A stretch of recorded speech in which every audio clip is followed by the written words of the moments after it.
Welcome back to the Deep Dive. Today, we're digging into Logitech's Q2 for fiscal year 2026.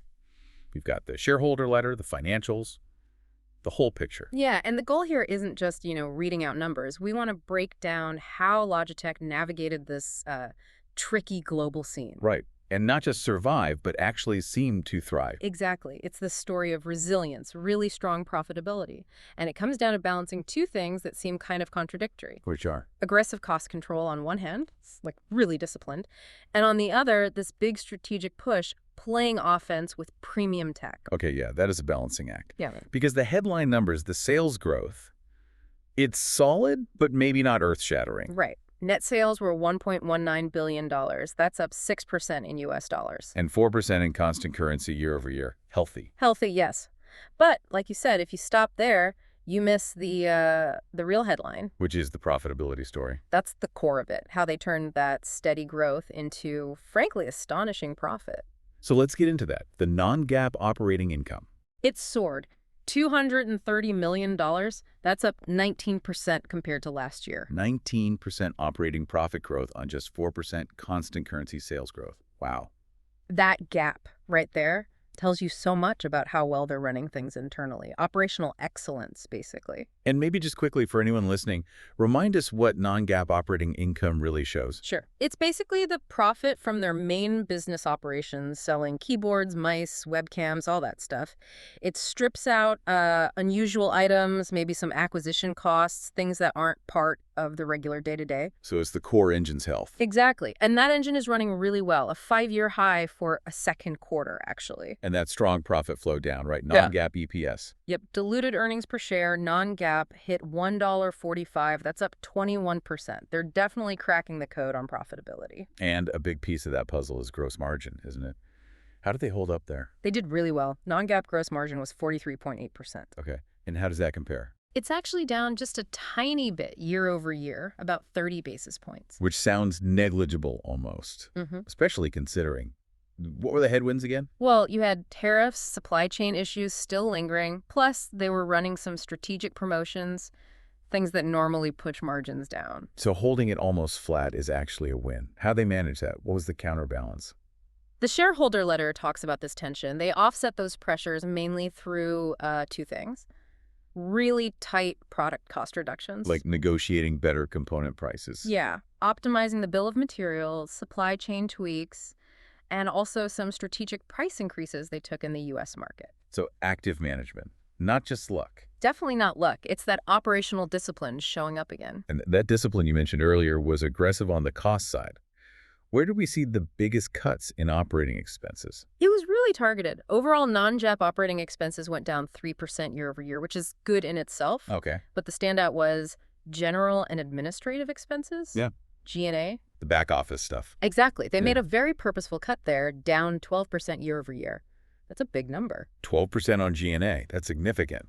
And that saving drops straight to the bottom line, boosting the operating margin. Precisely. It's a key driver of that margin expansion we talked about. And you see the health in the cash flow too, right? Absolutely. Cash flow from operations was $229 million. Which is almost identical to the non-GAAP operating income number, $230 million. Yeah, it's really strong, shows fantastic working capital management. They're converting those sales into actual cash very, very efficiently. Immediately. Pretty much. And they're putting that cash to work, returned about $340 million to shareholders this quarter. How? Dividends and share buybacks. It signals confidence. We're making money, we've got cash, we're stable. Okay, so financially, they're looking really solid. Disciplined, profitable, cash rich. Let's shift to where the money's coming from. Where did that 4% constant currency growth originate? Well, the big theme, if you look across the categories, seems to be premiumization. People are buying the higher-end stuff. And the CEO mentioned overall demand, consumer and enterprise combined, was up double digits. Yeah, which points to a healthy mix. They aren't just relying on one segment. Okay, so drilling down into product categories. Pointing devices. Mice, basically. Up 10% in constant currency. And the report specifically calls out the premium lines, the MX series, the lifestyle products. So not just basic $10 mice. We're talking the fancy stuff for creators, professionals. Exactly. And you see the same trend in keyboards and combos, also up 10% constant currency, people upgrading their home office or work setup. Makes sense. What about gaming? That's always been a huge area for them. Gaming grew 5% in constant currency, still the global market leader there, holding strong. And video collaboration. Yeah. VC, conference room tech. VC's interesting. Sales growth was more modest 3% in constant currency. Okay. But, and this is key, the average selling price, the ASP, hit an all-time high. Meaning they're selling fewer, but much more expensive units. Huh. Or the mix shifted. The mix shifted dramatically. Enterprises aren't just buying basic webcams anymore. They're investing in those higher-end integrated room solutions, much higher price tags. Got it. So value over volume in DC. What about geographically? Any regions pop out? Oh, yeah. Asia Pacific was on fire. Second quarter in a row of double-digit growth. How much? A huge 19% in constant currency. 19%.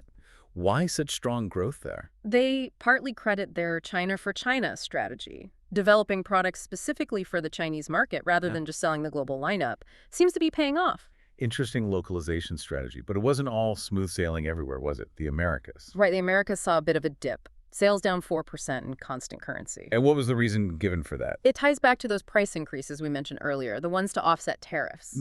So raising prices dampened demand initially. Exactly, especially early in the quarter. But the positive sign was that demand trends apparently improved later on. Customers started adjusting, maybe. So a temporary hit from a necessary pricing action. That makes sense. Yeah, a trade-off to protect that margin. Okay, so that covers the cost management, the margin protection. Let's flip to the other side of that coin you mentioned. Playing offense. Product innovation. 16 new products is a lot for one quarter. It's a major push. And they aren't just minor updates. They're targeting high-value areas. Look at B2B, the enterprise side. What's new there? New headsets. The Zone Wireless 2 ES and the Zone Wire 2. These are designed specifically for noisy hybrid work environments. How so? They've got AI-powered noise canceling for the mic, so you sound clear, and adaptive hybrid active noise cancellation, so your environment is quiet. It's about sophisticated features, not just basic function. Competing on tech. And didn't one of their B2B products get some recognition? Yeah, the Logitech Spot. It's an environmental sensor for conference rooms, helps manage space usage. Time named it one of the best inventions of 2025. That's a nice validation for their enterprise push. Definitely. Then shifting to the personal workspace, but still high-end, the new MX Master Mouse. The MX Master 4, what's the big deal there? They added something called a haptic sense panel. Basically, customizable tactile feedback through the mouse. Like little vibrations. For what? Could be for confirming actions, scrolling feedback.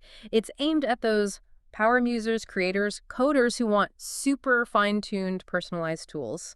Again, premium features, premium price. And you mentioned sustainability earlier. How does that tie into new products? Look at the new Signature Slim Solar Plus K980 keyboard. Solar powered, right? Powered by any light, yeah. Stays charged for ages. It also has a customizable AI key. AI key, like Launch Chat GPT or something. Could be configured for various AI tools, yeah. But importantly, it's made with up to 70% certified post-consumer recycled plastic. Okay. So performance, new tech like AI integration, and sustainability baked in. And that recycled plastic point connects back to margins, potentially. Using recycled materials might lower costs eventually. And it boosts the brand image for people who care about that stuff. Exactly. It becomes a selling point for that premium lifestyle segment, reinforcing the value. It's smart business, not just, eco-friendliness for its own sake. Makes sense. And then there was the gaming onslaught. 12 new products. Yeah, a huge range, but maybe two areas really show the strategy. Okay.